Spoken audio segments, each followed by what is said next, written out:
Bienvenidos a nuestra emisión con lo más destacado de esta semana en el Congreso. Le tenemos todos los detalles de la jornada legislativa en ambas cámaras, donde inició el análisis a la glosa al segundo informe de gobierno. Por supuesto, le tenemos todos los detalles de la semana. Comenzamos.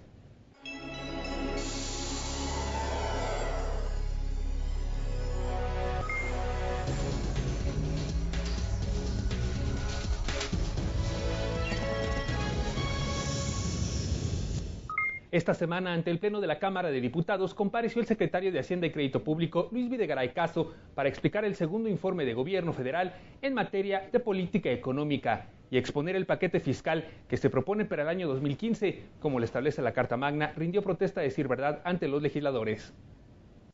En términos del artículo 69 de la Constitución Política de los Estados Unidos Mexicanos, protesta usted decir verdad ante esta honorable Cámara de Diputados a la que comparece.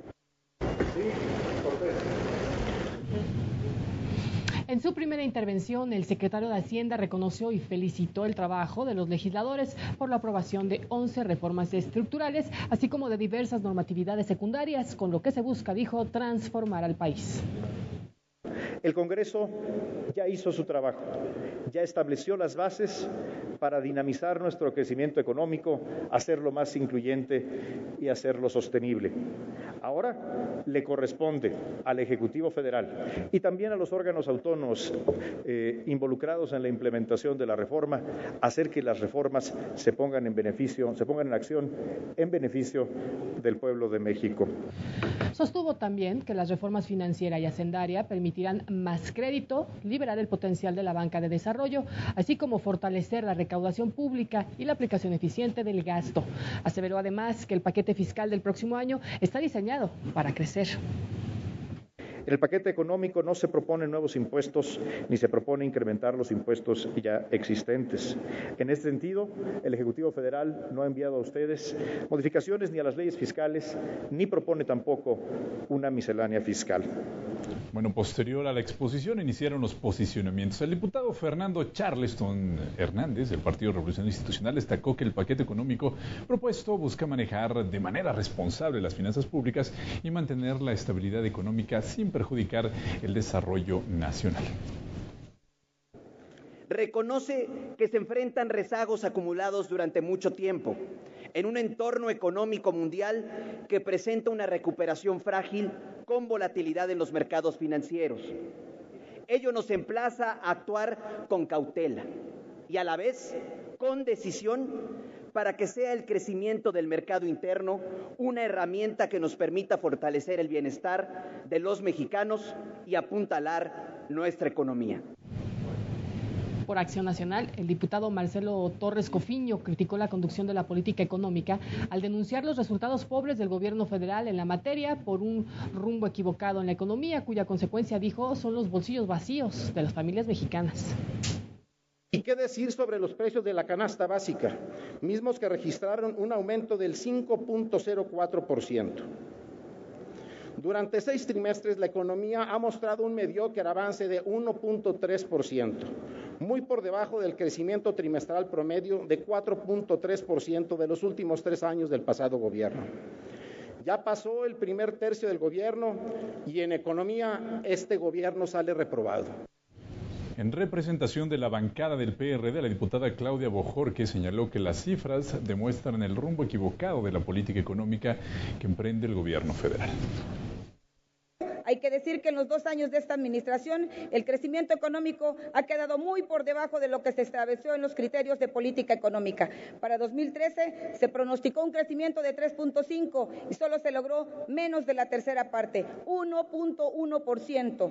Para 2014 el promedio fue de 3.9 y a la fecha la Secretaría de Hacienda ya lo redujo a 2.7. En su oportunidad, el Partido Verde Ecologista destacó la labor del Poder Ejecutivo en materia económica. El diputado David Pérez Tejada dijo que las propuestas de reformas estructurales han puesto al país en una mejor perspectiva de crecimiento económico. Además, consideró que se han visto mejorías en algunos sectores. Un parteaguas que nos ofrecen una posibilidad real para mejorar las condiciones económicas del país durante el próximo ejercicio fiscal. Durante el periodo que se informa, los ingresos tributarios no petroleros presentaron un aumento de casi el 10%. En contraste, Movimiento Ciudadano, en voz del legislador Ricardo Mejía Verdeja, calificó la gestión económica del Ejecutivo como mediocre y nula, resultada de 32 años de administraciones del PRI y el PAN sobre las denominadas reformas estructurales. Así lo señaló en tribuna. Traerán consigo más corrupción, corrupción en los contratos, en las licencias, en la fiscalización, en las regalías, en los porcentajes de utilidad, tramos inmensos de corrupción como la que se avisora también en el negocio transeccional del aeropuerto de la Ciudad de México. El Partido del Trabajo afirmó que la media de crecimiento del gobierno federal es de 2.4%, equivalente al de las últimas 3 décadas. Por lo tanto, propuso un cambio de paradigma económico para obtener así mejores resultados, por lo que entregó al secretario una iniciativa en términos de industria y competitividad. La inmensa mayoría de los mexicanos requieren que el gobierno federal implemente una visión transformadora que apoye a la planta productiva de bienes y servicios. Así lo mandata el artículo 25 constitucional, al establecer que se deberá implementar una política industrial activa. Bueno, para finalizar, los posicionamientos de los grupos parlamentarios, Nueva Alianza coincidió en que las reformas estructurales propuestas por el Ejecutivo y aprobadas por el Congreso de la Unión tienen que transformar la economía mexicana haciéndola más dinámica y más productiva.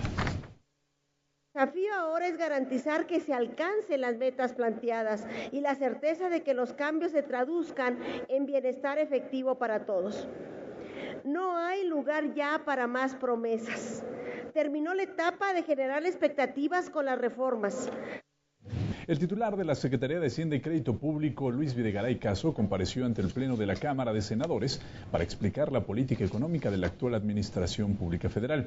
El presidente de la mesa directiva, el senador Miguel Barbosa, como lo establece la Constitución, tomó protesta de decir verdad.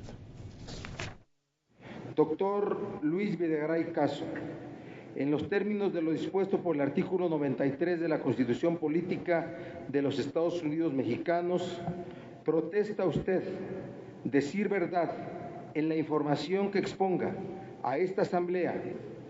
Sí, protesto. En su primera intervención, el secretario de Hacienda reconoció y agradeció al Senado por la aprobación de las reformas estructurales, entre las que destacó la financiera y la hacendaria, que permiten, dijo, disminuir la dependencia de los ingresos petroleros. En los primeros 7 meses de este año, los ingresos tributarios no petroleros se incrementaron en 10.7% en términos reales respecto al mismo periodo del año anterior. Este dinamismo de los ingresos es fruto de las distintas medidas que conformaron la reforma hacendaria. Videgaray Caso informó que el gasto que se proyecta para el año entrante es de 4.6 billones de pesos y afirmó en ese sentido que con el paquete fiscal que se propone para 2015 se contemple la disminución en la producción petrolera. Conforme lo ha hecho público hace unos días Pemex, la producción esperada para el año que entra será de únicamente 2.4 millones de barriles diarios. Es una cifra considerablemente menor a la originalmente prevista, que representa una disminución en los ingresos proyectados de alrededor de 91.500 millones de pesos. Bueno, al inicio de los posicionamientos, el senador del Partido del Trabajo, Manuel Bartlett, criticó la conducción de la política económica de México, pues dijo no ha producido crecimiento ni desarrollo. Sostuvo que esto no cambiará a pesar de la aprobación de las reformas estructurales, llamadas reformas estructurales, en particular la energética.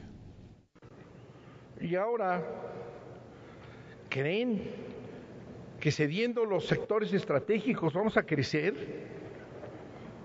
¿No se tiene memoria de que siguiendo las mismas políticas que no se han traducido en crecimiento ni en más empleo y siguen con ellas porque favorecen al sector financiero?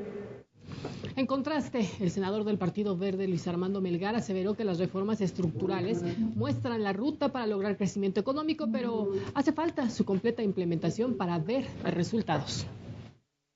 Debemos resaltar muy en particular la reforma fiscal y la financiera, ambas con resultados inmediatos que están a la vista de todos. La correcta política de que pague más quien más gana, sumada al impulso al crédito que tanta falta le hace al país, y que además sea barato, son una dupla que nos permitirá crecer con equidad.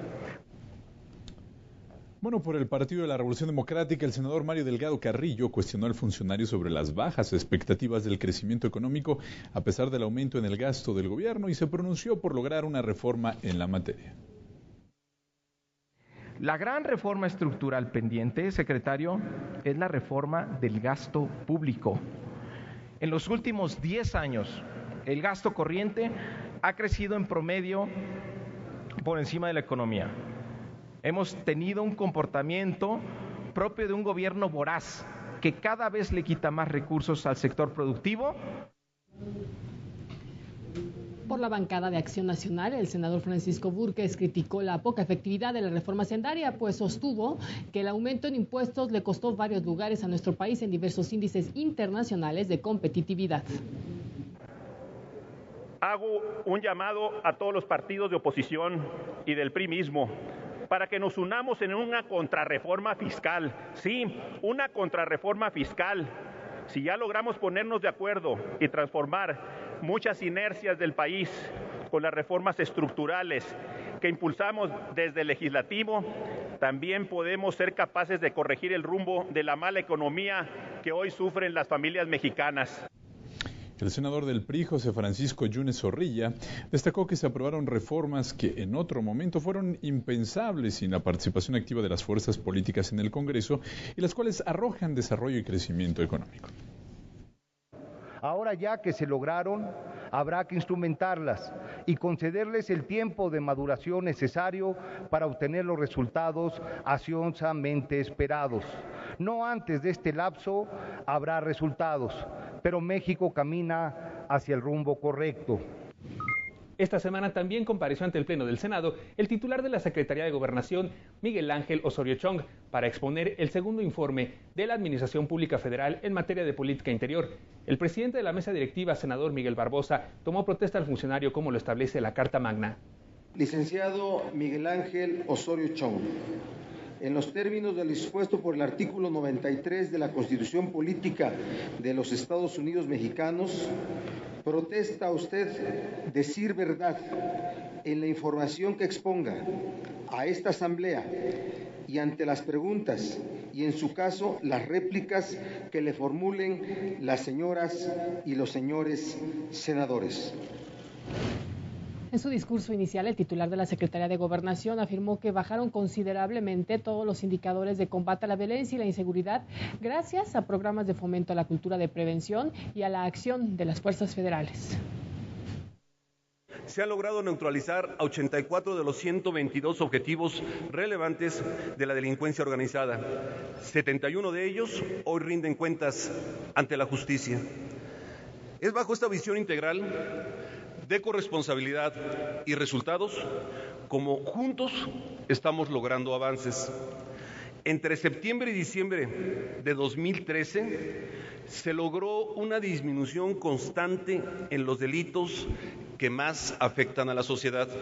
Osorio Chong destacó el trabajo del Poder Legislativo para coadyuvar con el gobierno federal en materia de salvaguardia y protección de los derechos humanos y el acceso a la justicia. Reconozco la convicción con la que el Senado ha dotado al Estado mexicano de instrumentos legales para fortalecer los derechos humanos en México. Entre ellos, la Ley General de Víctimas, la Ley de Amparo y el Código Nacional de Procedimientos Penales. Luego de la primera intervención del funcionario federal comenzaron los posicionamientos por parte de los grupos parlamentarios. El senador del Partido del Trabajo, Manuel Bartlett, criticó que en afectación al federalismo se haya determinado colocar un comisionado en Michoacán. Si lo que ha ocurrido en Michoacán no debe continuar, no está basado en ningún artículo de la Constitución, por encima de gobernadores, del Congreso, de todas las instituciones, opera un comisionado del gobierno federal. Esto es una grave violación que no debemos permitir. Por el Partido Verde, el senador Carlos Alberto Puente subrayó que la batalla contra el crimen organizado que emprende el gobierno federal ha empezado a cosechar éxitos y además celebró la presencia del secretario de Gobernación en el Senado de la República.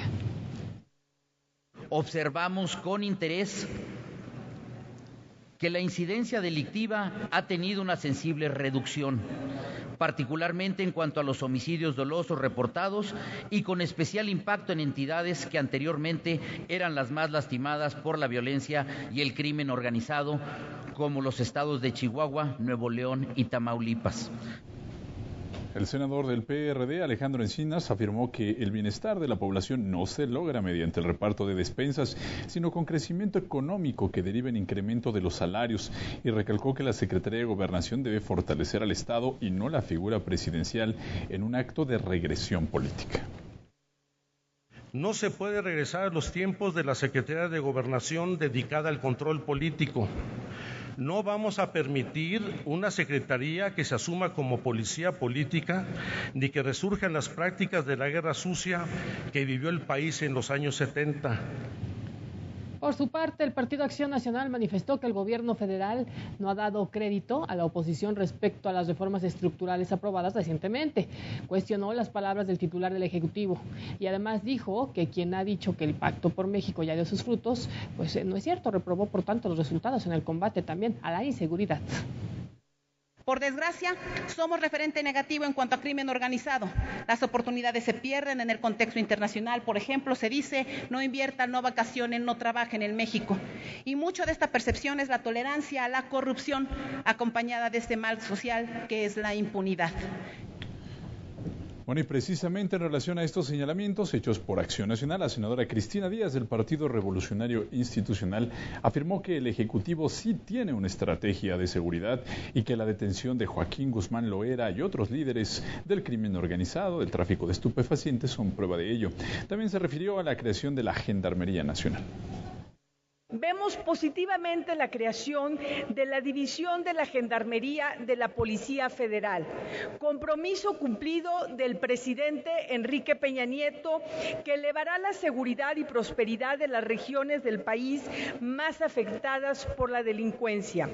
La Cámara de Diputados realizó el análisis correspondiente al segundo informe de gobierno en materia de política económica y de política social. El presidente de la mesa directiva dio la palabra a un representante de cada grupo parlamentario para exponer su punto de vista sobre el trabajo realizado por las dependencias encargadas de la política económica durante el segundo año de gobierno de Enrique Peña Nieto. Vamos a ver la información.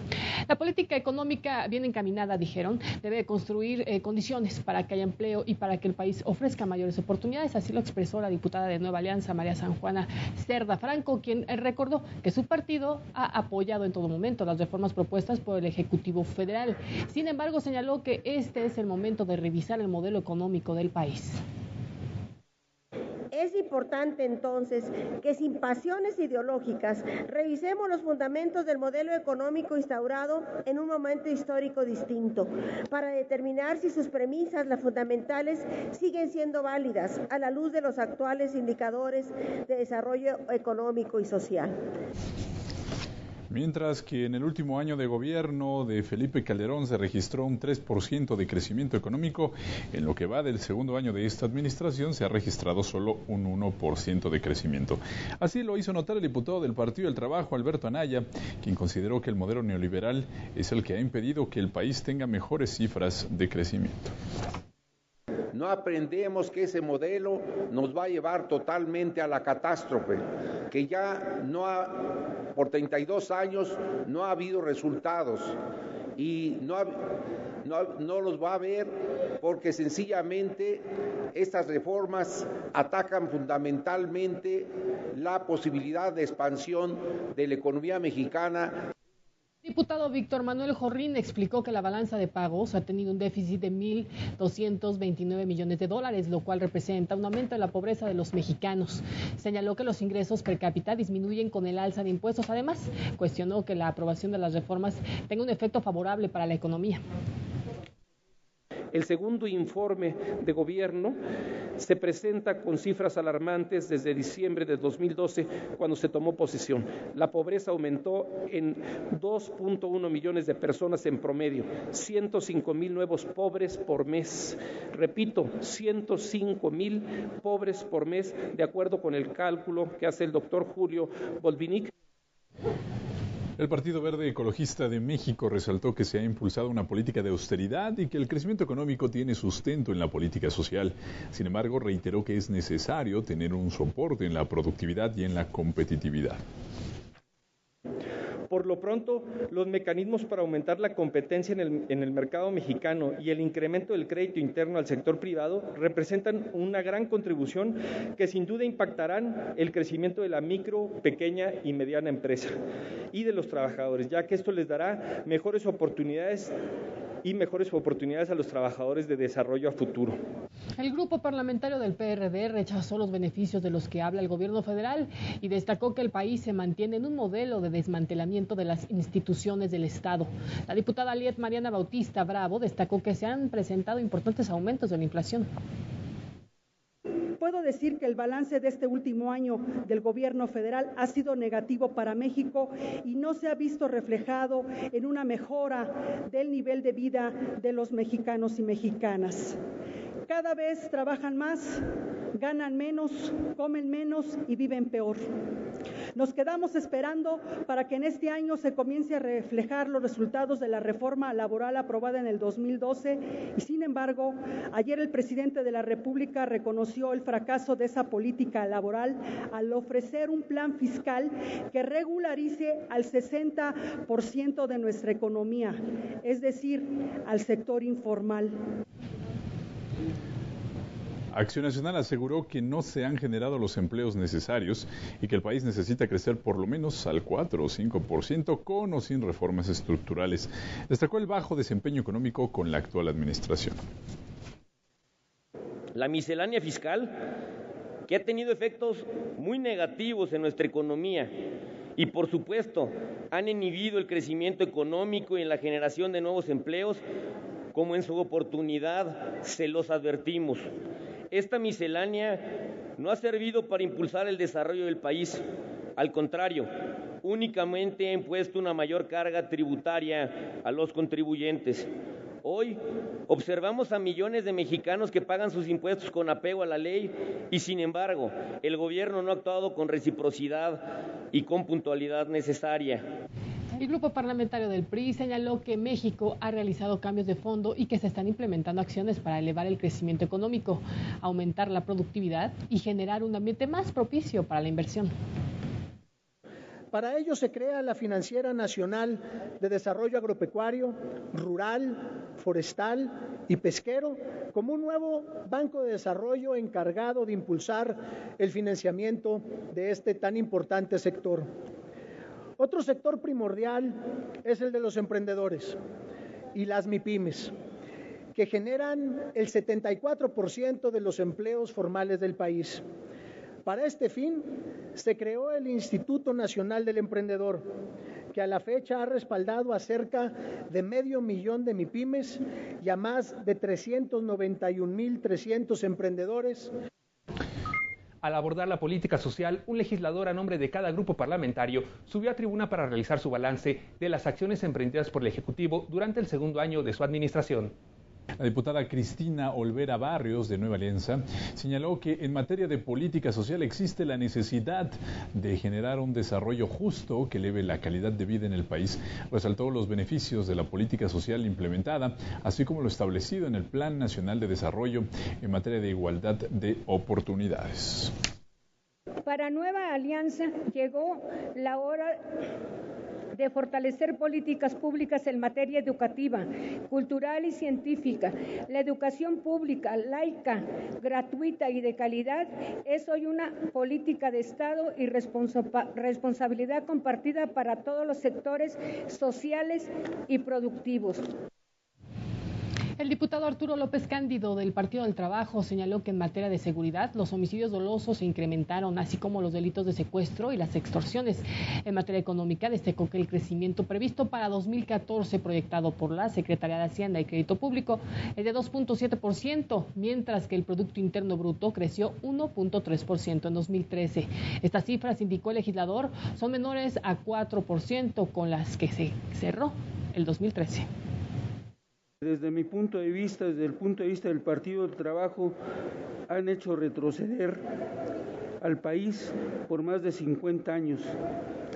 Ni Porfirio Díaz llegó a tal osadía a la venta de los recursos nacionales en menos de 2 años de gestión, pero con un saldo negativo en áreas como seguridad, crecimiento, de generación de empleos. En su oportunidad, la diputada de Movimiento Ciudadano, Fernanda Romero, hizo notar que, de acuerdo con datos de la UNAM, para que una persona en México pueda cubrir sus necesidades básicas, debe trabajar en promedio 22 horas. Señaló que el cambio del programa Oportunidades a Prospera mantiene vigente el mismo patrón de subsidio y tiene efectos de carácter electoral. Se jactan de cifras favorecedoras. Creen que por darle despensas a una pequeña parte de la población por medio de sus programas, mejorarán la calidad de vida y de esta manera erradicarán la pobreza que ahoga al país. Déjenme les digo que están equivocados.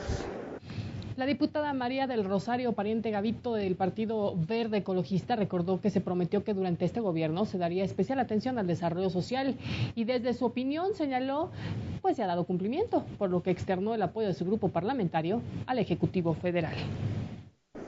Gracias a las reformas aprobadas, México cuenta hoy con más y mejores herramientas para acelerar el crecimiento del Producto Interno Bruto y generar empleos para que a partir de ello sea posible combatir de manera más efectiva la pobreza y la falta de oportunidades que padece un amplio segmento de la población.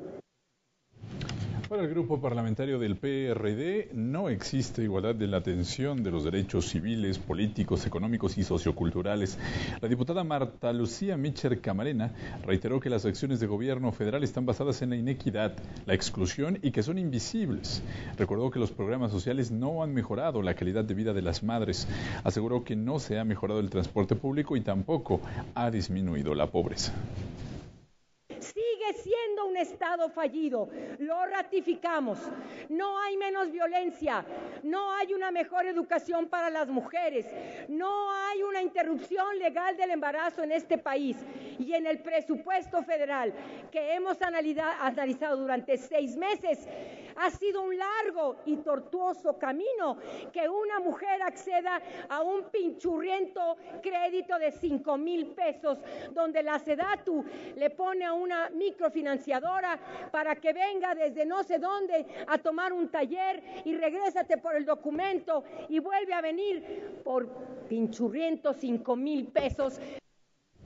Acción Nacional destacó que programas como el de la Cruzada Nacional contra el Hambre no cuentan con claridad suficiente, así como tampoco en el nuevo programa Prospera, que sustituyó Oportunidades. Reiteró la necesidad de vincular la política económica con la política social.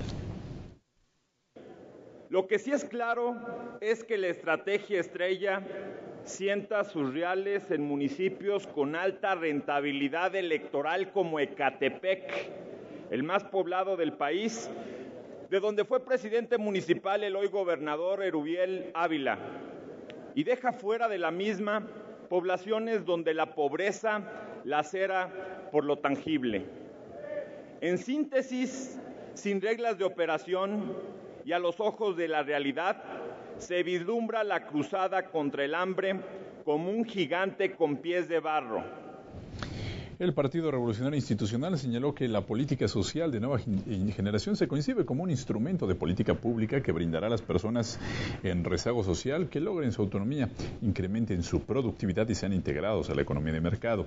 Recordó estrategias que se han implementado como la pensión para adultos mayores, que bajo la edad de 70 a 65 años, el seguro de vida para jefas de familia, que se implementó desde 2013, así como la Cruzada Nacional contra el Hambre.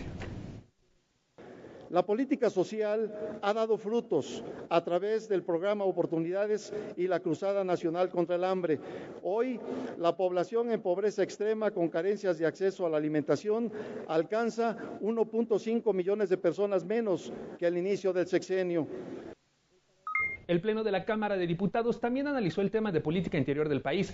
Los grupos parlamentarios pidieron reforzar acciones en materia de seguridad, protección a derechos humanos, transparencia y rendición de cuentas. Aquí la información. Y la paz social. Reconoció la construcción de acuerdos para cambiar al país y agregó que es necesario realizar un profundo análisis de los beneficios reales en temas de seguridad. También destacó programas que se han impulsado, como es el Programa Nacional para Prevenir y Erradicar la Violencia contra las Mujeres, y habló sobre temas como los derechos humanos de los migrantes y los niños migrantes no acompañados. Es necesario implementar acciones decisivas para asegurar avances reales a nivel nacional en materia de protección de derechos humanos de las personas y de la sociedad en su conjunto. En Nueva Alianza, reconocemos el interés del gobierno federal por enfrentar los diferentes problemas. Estamos convencidos que el trabajo coordinado entre los poderes de la Unión y la sociedad en general servirá para que nuestro país afronte los retos de alcanzar el bienestar social que tanto anhela y que tanto merece. Por su parte, el Partido del Trabajo señaló que el formato que se determina para la glosa impide a la Cámara analizar el informe de manera detallada. Dijo que se hizo una concentración de funciones y pidió citar al secretario de Gobernación para que explique lo que tiene que ver con política interior. En este primer nivel del informe, que encubre la ineficiencia de las políticas públicas en materia de política interior, culmino y seguridad nacional, es la vaguedad y simpleza de datos lo que obliga a que esta Cámara de Diputados exija la comparecencia ante el Pleno del secretario de Gobernación para una rendición de cuentas clara y transparente y de frente a la nación. El diputado de Movimiento Ciudadano, Alfonso Durazo, cuestionó que el índice de paz global ubique a México en el lugar 138 de 162 países. Incluso, se refirió como a algunos en el caso de Burundi y cuestionó la caída del nivel de democracia en los últimos años. Esto al Ejecutivo Federal, particularmente a la Secretaría de Gobernación, le reclamó que no haya impulsado una investigación sobre la contaminación del río Sonora. No hay prácticamente ningún dato fiable en materia de política interior. Desde el escenario hecho a modo en el que el presidente Peña Nieto presentó su informe el pasado 2 de septiembre, se nos dice que las reformas de estos 2 últimos años traerán prosperidad y bienestar, que el hambre va quedando en el pasado, que ya no hay criminalidad ni violencia desatadas y que la economía está en ascenso. La diputada Ruth Zabaleta explicó que para que el presidente acuda de nuevo al Congreso a entregar el informe presidencial es necesario garantizar el pleno respeto al titular del Ejecutivo, a la figura presidencial. La legisladora externó su beneplácito por las cifras emitidas en el informe, así como en el nuevo marco constitucional creado con la aprobación de las recientes reformas constitucionales y secundarias. Los quiero invitar a que no solamente veamos lo negativo de las cosas que esperamos que sucedan y como siempre en la democracia deseamos más que sucedan cosas buenas que las que suceden, pero que también con objetividad podamos reconocer que durante mucho tiempo no se generó ningún acuerdo en donde confluyeran los puntos de vista de las diferentes fuerzas políticas del país. El informe presidencial está lejos de ser un acto republicano y de rendición de cuentas, destacó la diputada del PRD, Lourdes Amaya, quien se pronunció en favor de cambiar el formato. Rechazó la propuesta de quitar diputaciones plurinominales, ya que con ello se abonaría la creación de mayorías artificiales. Sobre Michoacán, señaló lo siguiente. Que el grupo parlamentario del PRD exige la salida de Alfredo Castillo de Michoacán antes de que empiece formalmente el proceso electoral en aquella entidad. Esta demanda se la haremos saber al secretario de Gobernación en su próxima comparecencia, si es que a bien tiene venir a cumplir con su obligación. Acción Nacional señaló que mientras el gobierno federal afirma que disminuyeron las tasas delictivas, las cifras no coinciden con las proporcionadas por diferentes organismos que aseguran que en materia de secuestro y la extorsión los índices siguen en aumento. Reiteró que es necesario tomar medidas urgentes para implementar estrategias y acciones para la tranquilidad de los ciudadanos. Señor presidente, la mejor estrategia de seguridad es la generación de empleos. La mejor estrategia de seguridad es la prevención. La mejor estrategia de seguridad es el crecimiento económico. Ya ha pasado el primer tercio de su administración y la economía es un desastre.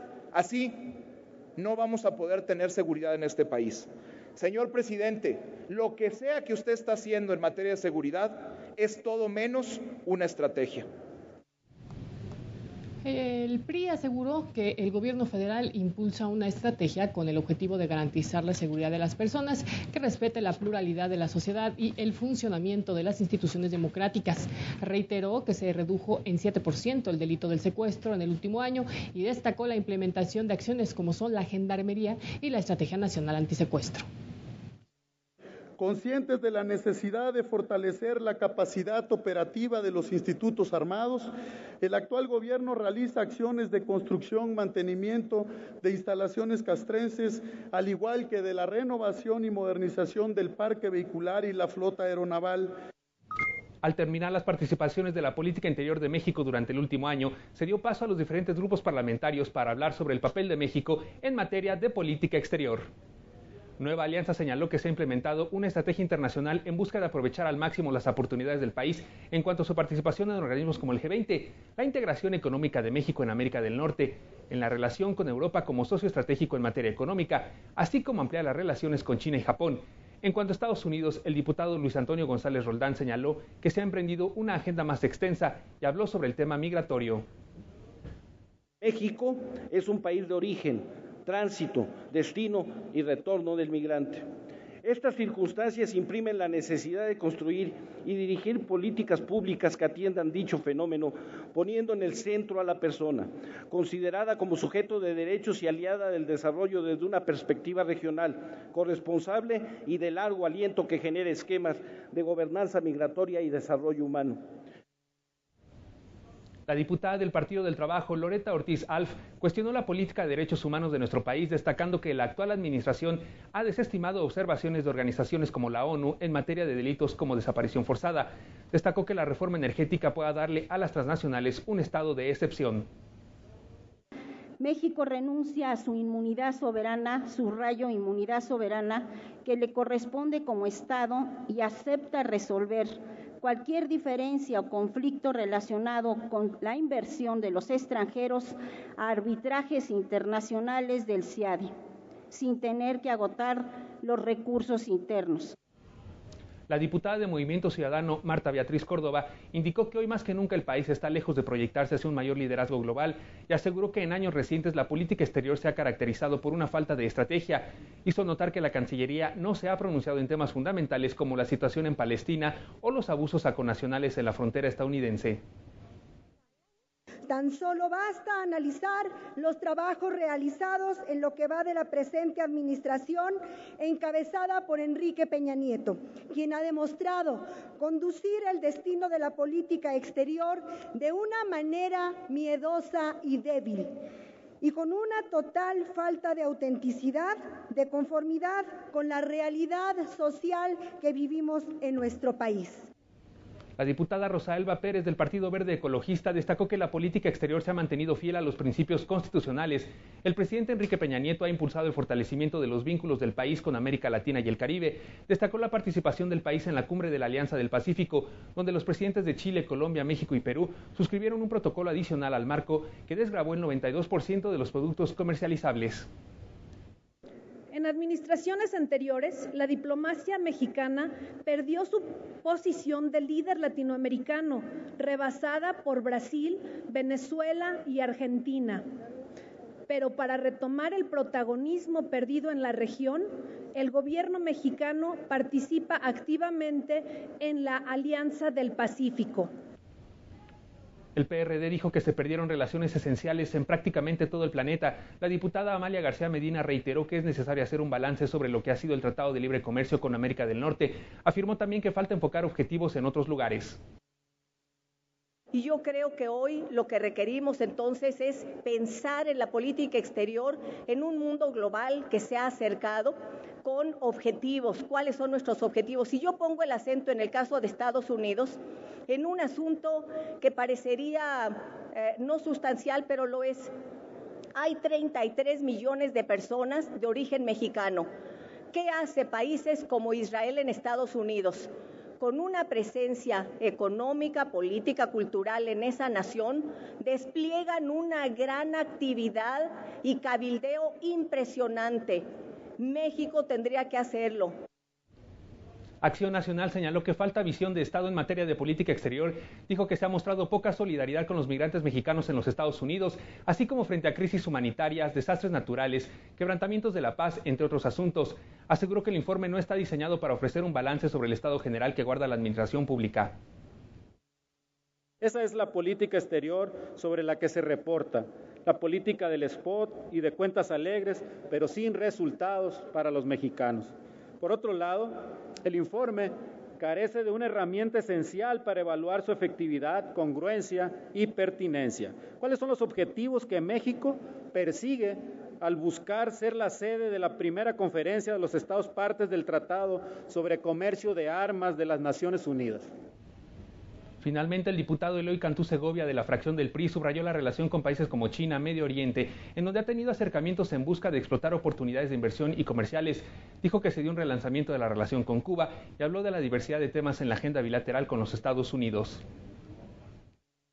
Tenemos que seguir trabajando en temas como la innovación, mejorar la infraestructura, sobre todo de los cruces fronterizos, y hacer más efectivo el tránsito de mercancías.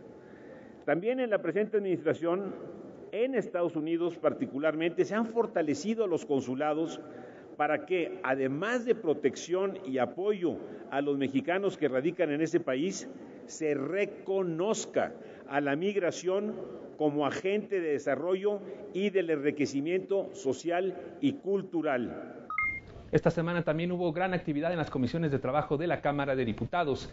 En el marco del análisis de la glosa del segundo informe de gobierno y conforme al acuerdo aprobado por la Junta de Coordinación Política, la Comisión de Economía de la Cámara de Diputados acordó en reunión ordinaria citar a comparecer al titular de la Secretaría de Economía el próximo viernes 26 de septiembre. El horario y el formato aún están por definirse.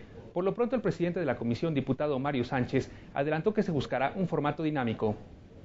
Como quisieran, para hacerlo más dinámico y para hacer que realmente todo el mundo pueda participar, pero que no de repente nos quedemos nosotros en un mensaje más largo, porque de repente tenemos ese efecto los diputados que en el posicionamiento o en la pregunta llevan más tiempo que la respuesta que vamos a esperar. Entonces sí quisiera yo que tuviéramos nosotros una claridad en que va a estar abierto el micrófono para que puedan hacer las inquietudes, pero que sean cortos en el tiempo para que puedan más diputados hacer más preguntas, ¿no? En tanto, la Comisión de Educación y Servicios Educativos de Diputados anunció que el próximo martes 30 de septiembre comparecerá el titular de la Secretaría de Educación Pública, Emilio Chaifet, como parte de la glosa del segundo informe de gobierno del Ejecutivo. Que nos dieron ya fecha para la comparecencia del secretario de Educación y que va a ser el día 30 de este mes. Por otra parte, esta asamblea, en voz de su presidente diputado Jorge Federico de la Vega Membrillo del PRD, se declaró en sesión permanente con el objetivo de analizar lo referente al presupuesto de egresos en el plano educativo. Siendo las 10:13 del día de hoy, 11 de septiembre, instalamos de manera permanente a la Comisión de Educación Pública y Servicios Educativos para tratar fundamentalmente el tema del presupuesto. En cuanto a la iniciativa preferente enviada por el Ejecutivo Federal en carácter de preferente, la Ley General de Protección a Niñas, Niños y Adolescentes, esta comisión buscará integrar un grupo de diputados con el fin de contribuir en diversas propuestas en la materia. Pero si integramos esta comisión, que es importante, podemos hacer llegar nuestras aportaciones,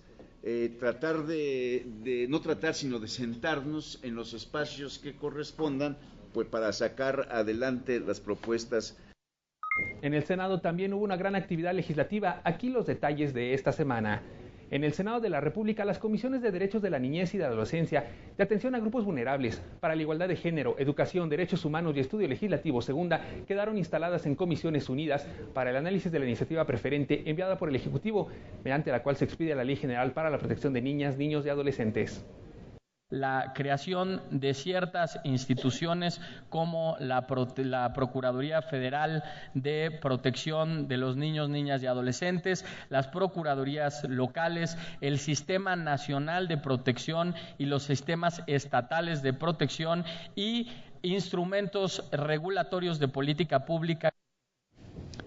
Añadió que también se creará un registro nacional para saber cuántos niños están en situación de centro de asistencia social. Que no es permisible en el siglo XXI que no se tenga conocimiento en un registro nacional del nombre y de las características de aquellos niños que por no tener quien ejerza la patria potestad o en su caso la tutela se encuentran en un centro de asistencia social. Destacó que en la nueva ley se garantizan los derechos a la no discriminación, a la libertad de expresión, a la seguridad jurídica y a la intimidad de los niños. No se pueden identificar en noticias que puedan afectar la dignidad, el decoro, la reputación de los menores, no se les puede identificar por nombre, hay que proteger la imagen.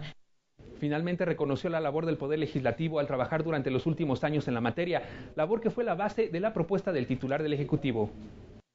Un público reconocimiento a cada una de esas iniciativas porque fueron la base principal de la construcción de la iniciativa. No se trató de querer inventar el hilo negro.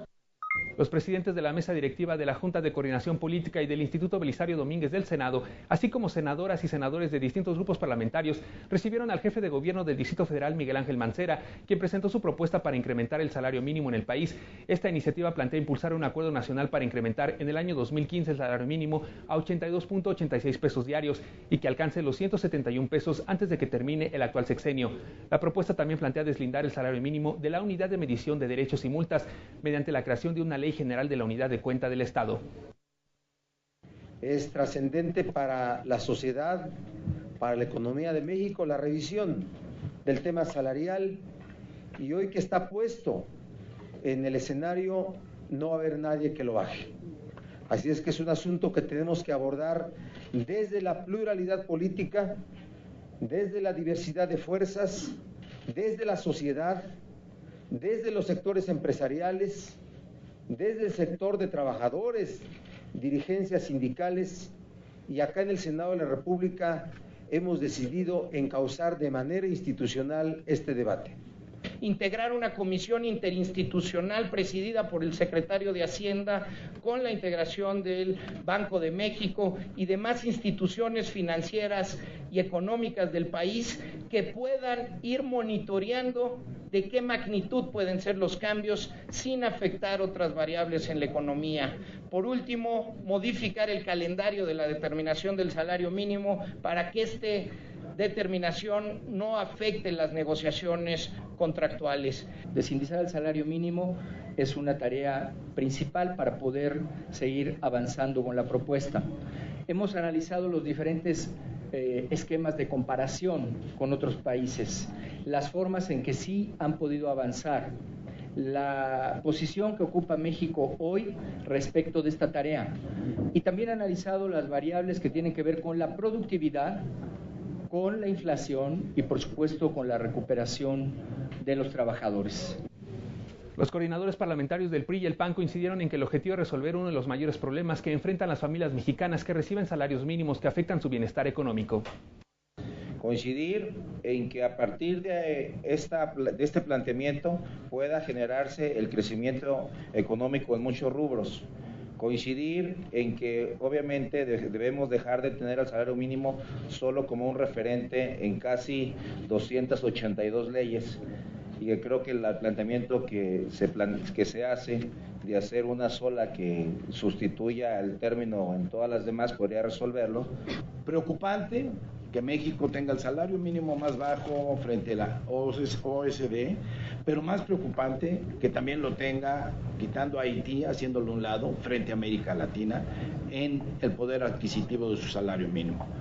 Que nos obliga a los senadores de la República a revisar esa política y ver con las autoridades correspondientes, con los empresarios, con los obreros, con los expertos en esto, hacer 2 o 3 foros para que vengan y nos platiquen qué y cuál es la visión que tienen.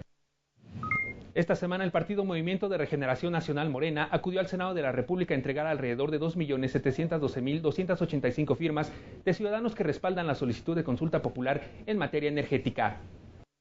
Esta pregunta que dice, ¿estás de acuerdo o no en otorgar contratos o concesiones a particulares, nacionales o extranjeros para la explotación del petróleo, el gas, la petroquímica, la refinación y la electricidad? Si ellos rechazan esta solicitud, estarían violando la Constitución y estarían dando un golpe de Estado. Y quedaría de manifiesto que en México no hay democracia, sino impera, prevalece, reina, domina una dictadura. Posteriormente, por indicación del presidente del Senado, Miguel Barbosa, el secretario general de Servicios Parlamentarios, Arturo Garita, recibió la petición de consulta y las firmas respectivas. Hago de su conocimiento que en presencia del notario público 208 del Distrito Federal, quien está aquí presente, el licenciado Agustín Gutiérrez, se procederá a asegurar cada una de las cajas que la acompañan y de conformidad con lo que dispone el artículo 28 en su fracción primera de la misma ley de la materia, inmediatamente será remitido al Instituto Nacional Electoral para que proceda de conformidad con sus responsabilidades constitucionales y legales. El Senado de la República trasladó bajo resguardo de la Policía Federal las cajas con firmas y documentación al Instituto Nacional Electoral. Acción Nacional entregó las firmas correspondientes que buscan que el domingo 7 de junio del 2015, durante la jornada electoral, se realice la consulta popular en materia de salario mínimo. La legislación establece que para solicitar una consulta popular se requiere entregar al Congreso de la Unión las firmas de al menos el 2% del padrón electoral. Y para que sea vinculante, debe participar al menos el 40% de los electores. El Partido Acción Nacional entregó a la Cámara de Diputados documentos que integran 2.450.000 firmas de mexicanos para que el domingo 7 de junio del 2015, durante la jornada electoral, se realice la consulta popular en materia de salario mínimo. Minutos antes de las 10 de la mañana llegaron a Cámara de Diputados las camionetas del PAN que transportaban la documentación con las firmas de la ciudadanía guardadas en 82 cajas de todas las entidades federativas. Previa a la entrega formal, el presidente nacional del PAN, acompañado de los coordinadores del Congreso de la Unión y de diputados y senadores de la fracción, se tomaron la fotografía en la entrada principal del Palacio Legislativo de San Lázaro. Posteriormente, se realizó el acto oficial y entregaron a la mesa directiva en San Lázaro las firmas para la consulta popular en materia de salario mínimo. Estamos poniendo un tema eminentemente panista, la dignidad del salario, del ingreso de los trabajadores para alcanzar los mínimos de bienestar y ofrecerle a los integrantes de una familia la educación, la salud y la alimentación. El presidente de la mesa directiva de la Cámara de Diputados, Silvano Aureoles, recibió la documentación y firmó el acuse de recibido, destacando la importancia que la ciudadanía puede expresar a través de la figura de consulta ciudadana su opinión en torno a diversos temas. El Congreso de la Unión ha venido trabajando intensamente para entregar al pueblo de México los instrumentos de democracia participativa para que la ciudadanía en general, en el marco de la ley, ejerzan sus derechos y expresen sus legítimos intereses. Una vez recibidas las firmas de la ciudadanía solicitando la consulta popular en materia de salario mínimo, la Cámara de Diputados envió al Instituto Nacional Electoral la documentación para verificar que se cumple con el porcentaje requerido para su realización.